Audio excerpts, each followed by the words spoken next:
One more time. The reason BC has such a drug pandemic is not because of the weather, okay? Because it's nice in BC, okay? It's the easy access to drugs. It's the drug culture that this province has created behind a front called harm reduction. It's allowing the drug dealers, like the high-level organized gangs, okay? Not even going to say their name, to allow them to basically run the drug trade freely in BC. There is no consequences for a drug dealer in British Columbia. If you go to Ontario and you're on the strip and you're selling crack, meth, heroin, any of that, cops will run up on you and shut you down. They're looking for the drug dealers, okay? They cut them off. So it's harder to sell drugs and thrive than it is in British Columbia. If I wanted to sell drugs and succeed, I would come to British Columbia because of the fact that they allow it's illegal. So they're not looking for drug dealers, which means drugs are coming in abundance, freely, without consequence, okay? So that's the difference in between British Columbia and Ontario, where I'm from. Ontario is more hostile. There's more gangs, there's more gun violence, there's more homicides, there's more killers, there's more everything. Okay, but guess where all the drugs come from? British Columbia. And then they get shipped out there, okay? And from the big boys out here, okay? And the government and the police are actually, let's just say they're benefiting from the drug trade. Let's just say that they might have their hands in on the pot. Let's just say they might be getting a cut in a percentage to allow flow and legalization of drugs, okay? That allows the drug dealer to reign free. Now, what if it was worse? You know Mexico? Isn't the government working with the cartel? Weren't they caught working with the cartels? Right? Weren't they literally allowing the drug trade to run freely so that they could take a percentage and profit from it? Don't we know this to be true? Is this not public knowledge? Yes, it is, right? And it's no different in Canada.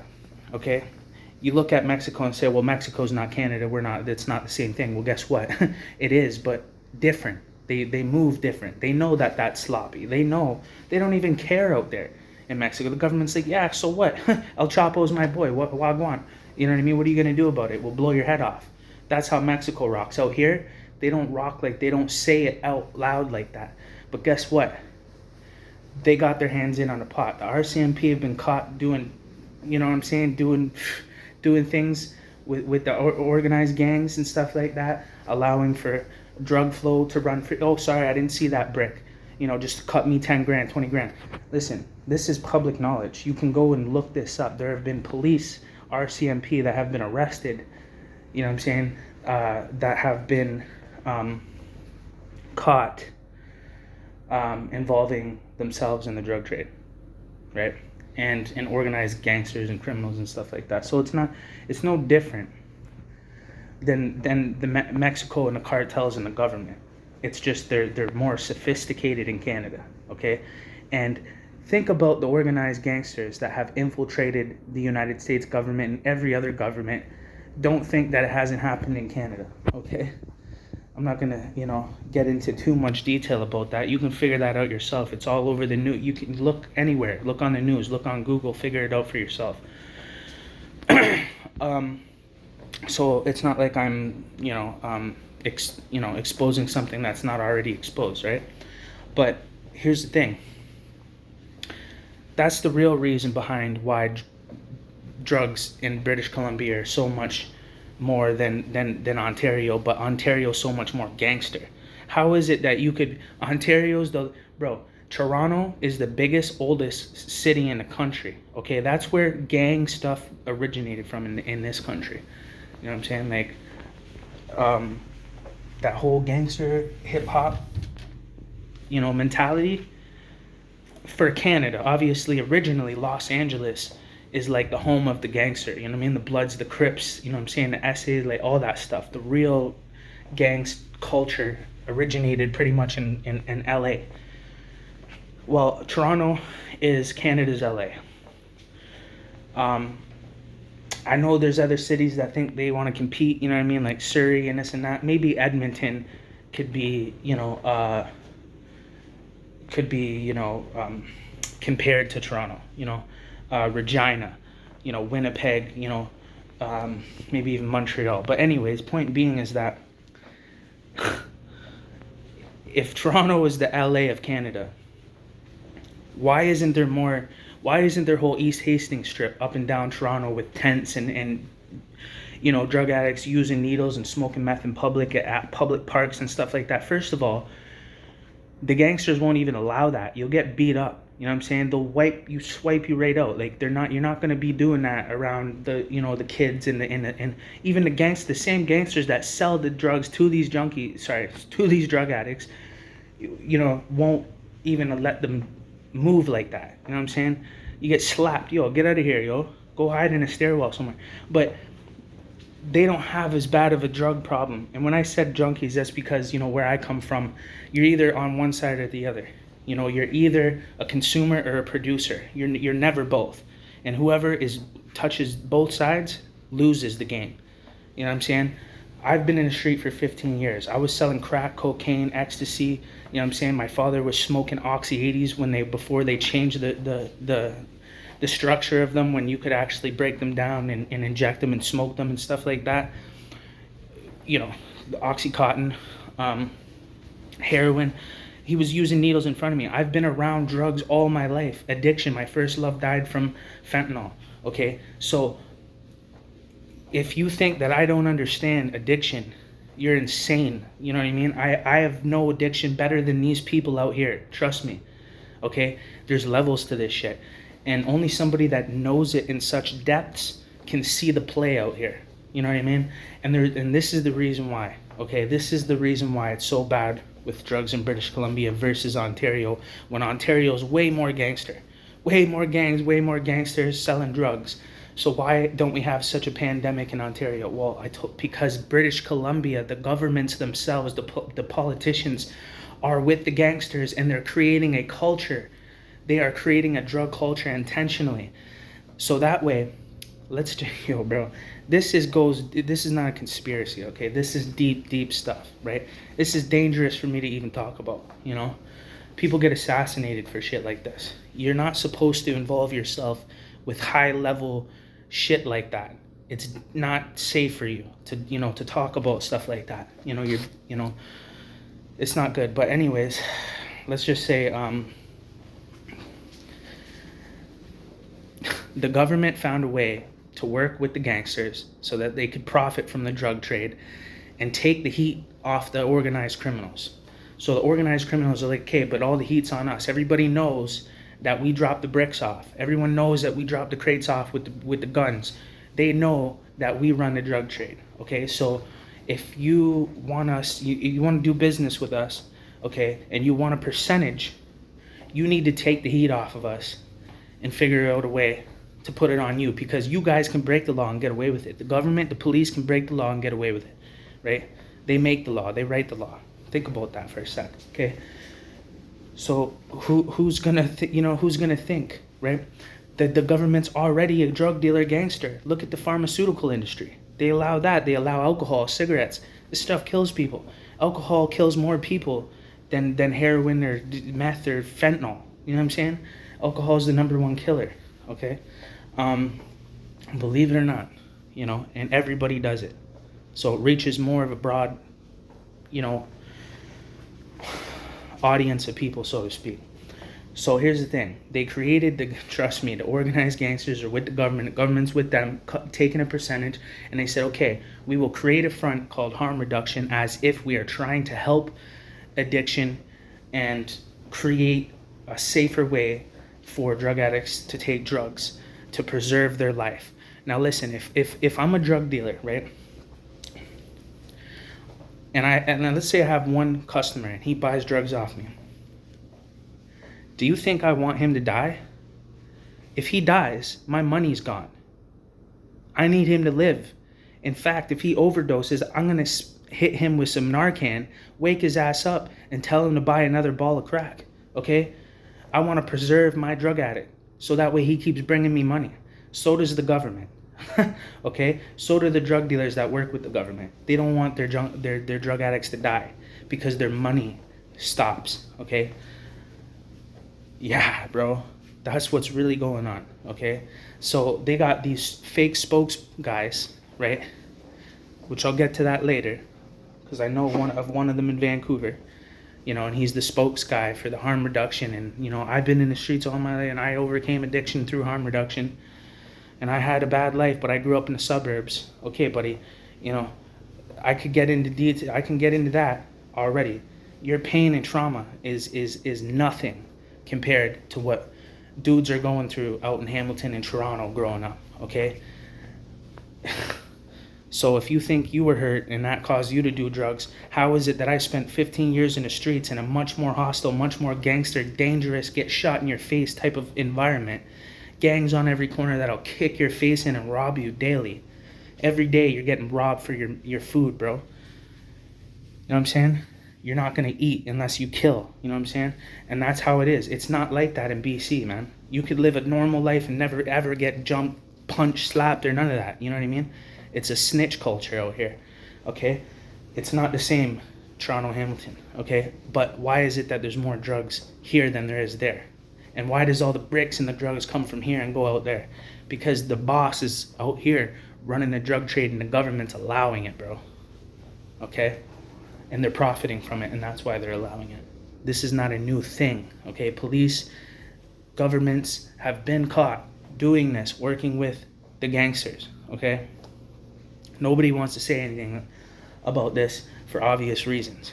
But, hey, if people are going to, try to argue with me about this type of stuff, I'm just going to be real about it,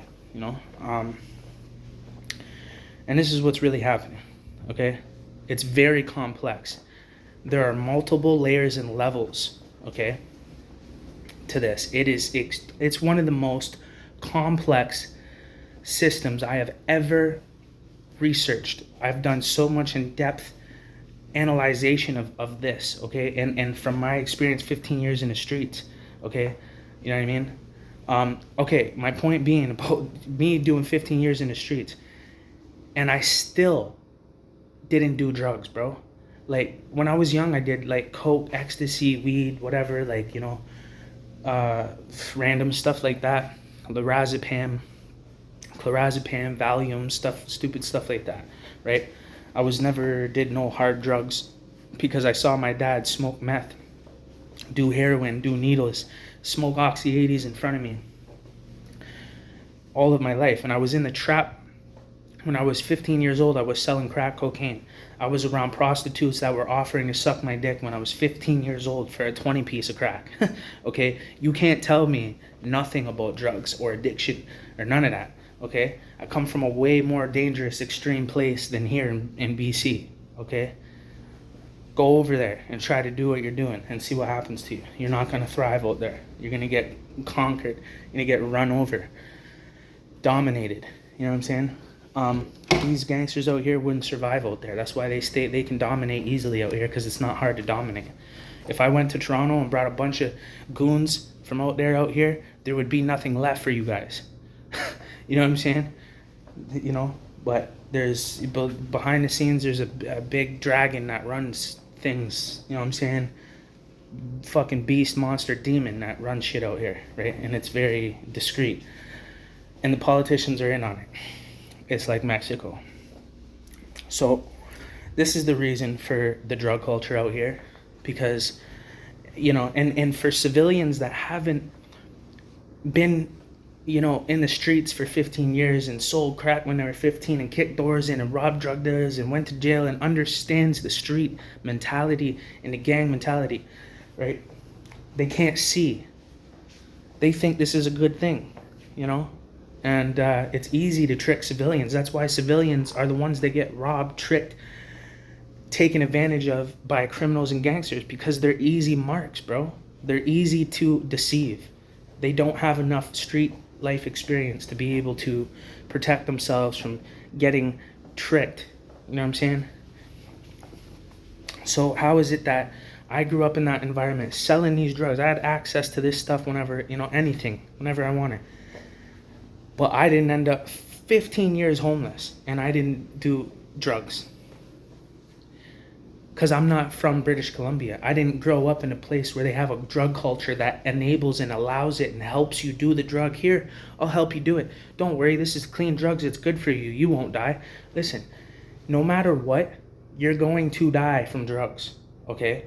Yeah, less people are going to die if they had drugs that didn't have fentanyl in it, but this comes along with the game. If you want to do drugs, you're going to die, bro.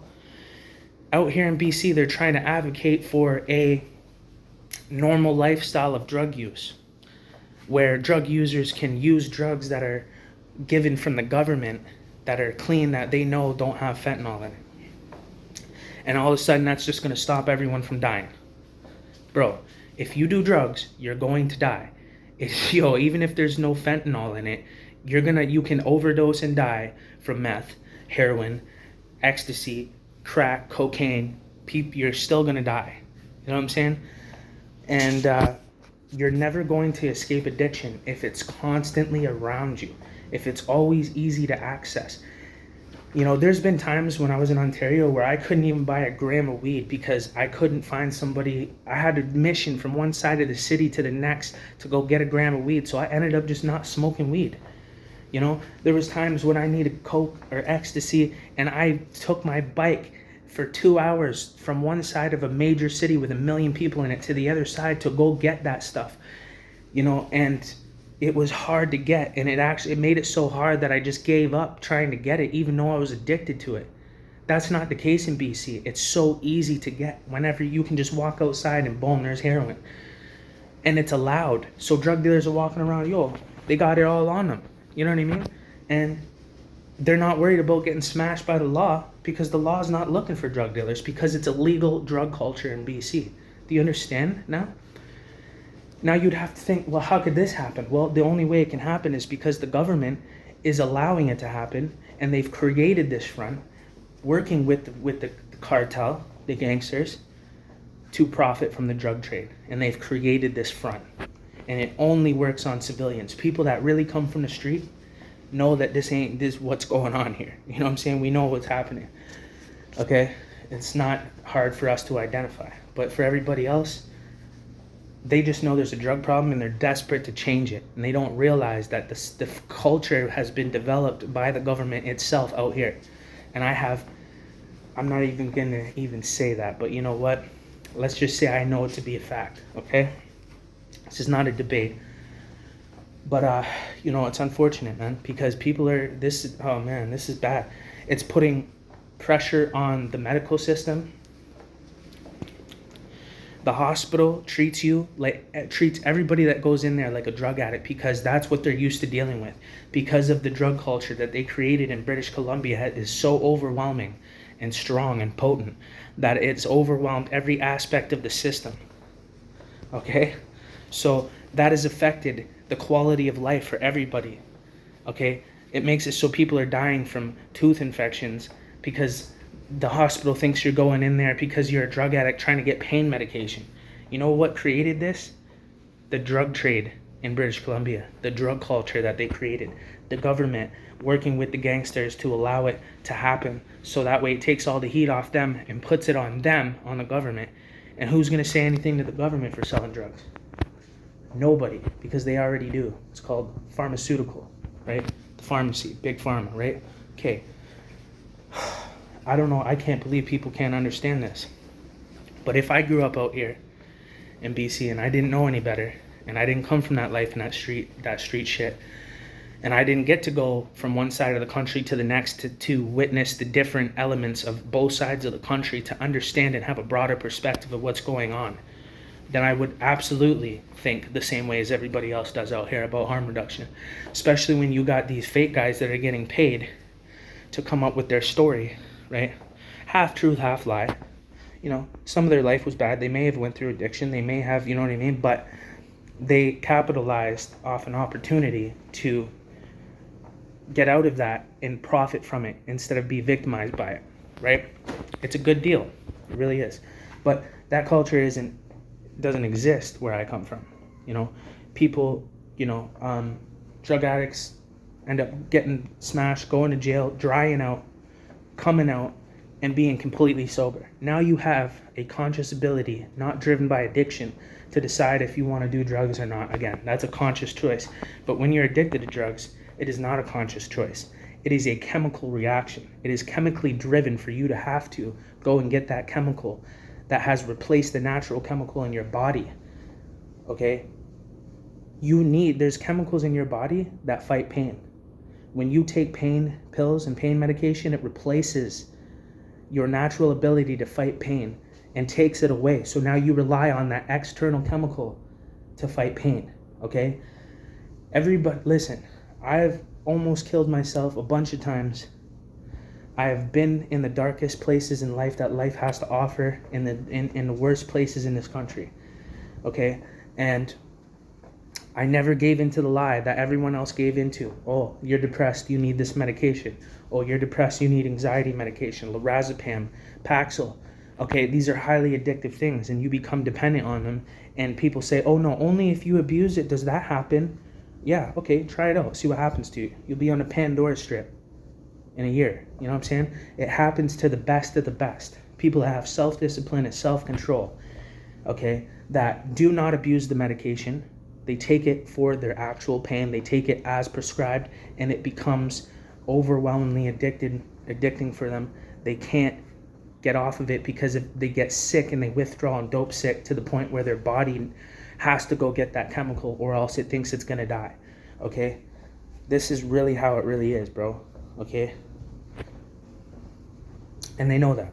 They already have the science behind this to know all this stuff. They're exploiting it, taking advantage of it.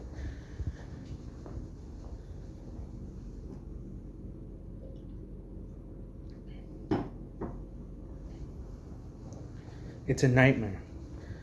And it's starting to spread now across Canada because they're getting a grip. They've got the perfect formula. And watch what happens, okay? You cannot escape addiction if you're constantly surrounded by it, and it's easy to access, and they will help you do it and give you free drugs at the same time. I know because I sold drugs. I know because I've done drugs. You know, maybe I didn't do heroin and meth and pain pills, because if I did, I would not be here today. You know what I'm saying? I would be either dead or I would be completely drug addicted, like the majority of the homeless out here.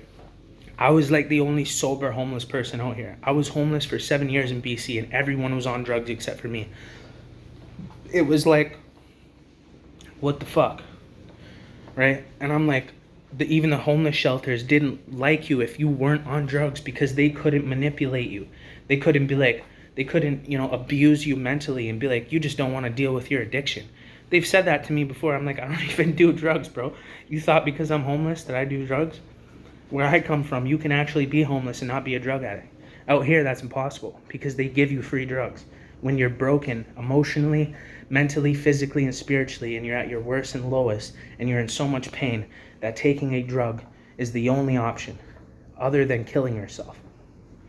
And the system and the homeless shelters and these organizations and agencies that claim to be here to help mental health and addiction are the ones profiting and benefiting from this.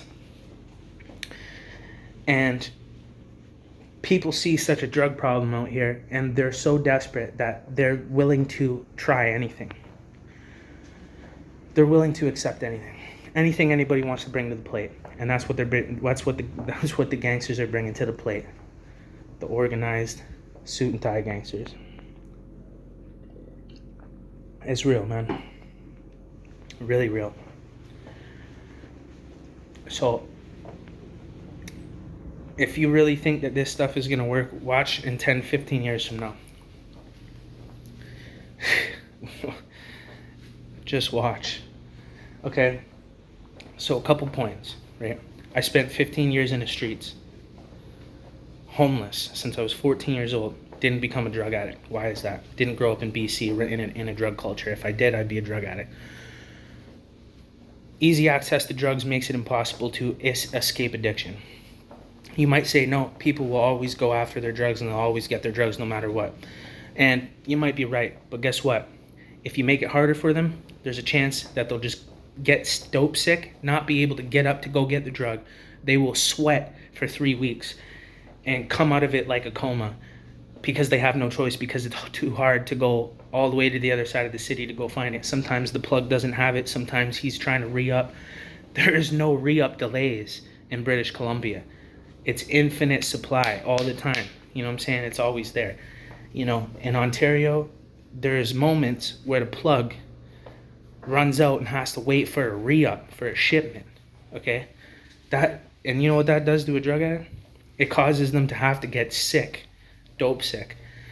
And then you can't move. You're stuck. You're laying right there for 3 weeks to a month, sweating, screaming, crying, puking, shitting, all that. And you have no choice. And it's too late, because you got to get the drug before you get sick, or you're getting sick and you're staying sick. Until you sober up, you withdraw completely, the drug leaves your body, you're no longer chemically imbalanced in that way, chemically relying on that drug. You feel like you're a normal human being once again. That's your chance. That's your only chance. And that's the only chance you're ever going to get. And that chance is not existent in British Columbia because of the drug culture that they're creating intentionally, because they looked at it as an opportunity. And you guys are going to see this unfold over the next 15 years, next 15, 20 years. It's going to get worse and worse and worse. It's going to be a normal culture. People will be doing needles everywhere, you know. And another point, the drug addict, their expiry date gets extended, right? Now, obviously, naturally, human beings do not want people to die. So if there's an opportunity to save somebody's life, we're going to do it, right?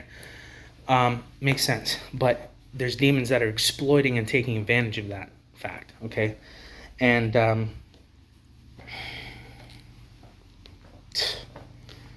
it's just mind-boggling, man. I can't believe it. But preserve the drug addict, right? Narcan, clean drugs to make sure they don't die, so they keep buying drugs. Now, switch hands, right? Hands from the gangsters to the government. But the gangsters still control the drug trade. The government created a front in order to allow it to flow freely without consequence. So that way, the money can keep going up. The government can keep dipping into the pot, getting a percentage from the drug trade. You know, the gangsters,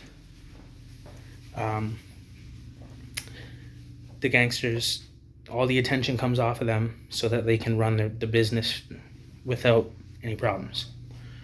Cops aren't looking for you. They're not going to shake you down. They're not kicking no doors in. You know, it's free reign. You want to sell drugs, come to BC, you'll get away with it forever. But you better hurry up, because you're going to lose your opportunity to get involved in it, because it's the same thing with the weed. The government took that. I used to sell weed and make a killing, and used to be able to pay my rent, eat, live my life all off of selling weed. That stopped when legalization happened. So they took it from the black market, they took it from the drug dealer, and they gave it to the government, and the government runs it now and made it impossible for the drug dealer to run that. Except for a few top tier level organized gangs. The big guys at the top. They are still benefiting and profiting, and they're working with the government to make that happen. All the other guys got cut out. It's going to happen the same way, right? For the drug trade in British Columbia. Because they're handing it off to the government, and the government sees an opportunity to profit, as they do with the pharmaceutical industry. Okay? Right. Right. Again, this is not a conspiracy. You can see other countries doing this. You can see Mexico doing it. Colombia. It's not a conspiracy. It's real. This happens. This has been happening. Go look up, enough times RCMP, OPP have been caught doing business with gangsters. And of course, there's either little to no consequence for them, or they take one cop that they don't like, and they smash him and make an example out of him to make the public think that they're still safe away from corruption. Okay? It's a play. If you're not from the street, you don't know about this. You don't know that this is how it works. There's a formula. There's a code of ethics. There's a structure. Okay? There's a protocol. Right. That's all I'm going to say, man. That's what's going on here in BC. The whole harm reduction thing, and all these guys that are peddling this, they're also profiting from it. They're making a living from it. You know, maybe I'll make a video, you know, about one of these guys, one of these spokespersons. And I'm not going to say his name, but, you know, I looked and I seen that he actually works for the government. The same guy that says that he was on the East Hastings Strip doing heroin, overcame addiction from harm reduction. Which, even if he overcame addiction, it wasn't from the harm reduction. He just seen an opportunity to capitalize off something that was happening, and he decided to be a winner instead of a loser, and he flipped the script. And now he's winning. He's got a good life, a family, money, you know, a house, all that stuff, right? So, and he's doing these interviews, and he's doing TED Talks. He's going to schools to teach kids about harm reduction. You know why? To prep the next generation for what they're developing. yeah. Generational wealth, buddy. That's what these guys are doing. This is demon shit. This is the most evil shit that you could ever participate. It's the worst. It's the scariest, bro. They don't give a fuck. These guys are monsters, for real. Trust me. You know what I mean? Crazy, bro. I'm telling you, man. Anyways, I looked, you know, and now this guy is working for the government. And I had to get through, okay, what they do is, it's the same thing as having an LLC and doing things behind that. So that way, as an individual, you can't get targeted for a lawsuit. They have to, you know, sue the organization, the incorporation, the enterprise, the LLC. So you can hide from consequence behind it. It's the same thing with these guys. They build these organizations to hide behind them. And you got to get through all of them to find a guy and find out that that guy is actually working for all of these organizations. And it is connected to the health system in British Columbia as well. Oh, like that's news to us that know about the pharmaceutical industry. Right. Exactly. It's all connected. And that's why the health system in British Columbia is so corrupt, and they'll let you die for nothing, and they don't care about you. They lie, the doctors lie, they're rude. They act like, you know, little demons, little gremlins. They're manipulative in nature, and these are supposed to be medical professionals. This is the worst place I have ever been in my life when it comes to healthcare and for drugs. And I've been all over Canada, from the trenches. The worst places that this country has to offer. You know, BC is the suburbs, whether they want to admit it or not. Yeah, okay, yeah, there's some guys that will shoot you. You know, there's guys killing each other out here that are involved in the drug trade. It's all the drug trade. But, you know, that's by choice. They didn't grow up in a hostile environment where they had to do that. They could have just moved to one of these little towns out here in BC and never had to involve themselves ever again. You know what I mean? Like, you got to go out of your way to be a gangster in BC. Like, you know what I mean? You have to go out of your fucking way. And gangster by choice is not gangster at all. That's fucking backwards. You know what I mean? Like, I'll go ask a gangster in LA. They'll fucking be like, are you guys dumb? Like, the fuck are you guys doing? Like, this is not for you. You know what I mean? You don't have to, you didn't grow up in LA, you didn't grow up in Toronto, you didn't grow up in Hamilton. Like, yeah, I mean, you know, maybe like Surrey or something, but that's like the only real, you know, city. Edmonton's tough too. That's crazy. Like, Edmonton's nuts, but it's not BC, it's Alberta. But that's like the only city. Calgary and Edmonton. that can compare to like Toronto and Hamilton and these other places in Ontario when it comes to the gang violence and the homicides and the gun violence and stuff. But so it's all fucking backwards over here, all upside down. All the civilians and all the people that don't know fuck all about, never been homeless, never been on drugs, never grew up in that life. You know what I mean? Yay, harm reduction, yeah, okay. And I get it, you know, the devil exploits, you know, our hearts and our weaknesses. You know what I'm saying? But the whole thing's a front. But watch what happens in the next 10, 15 years.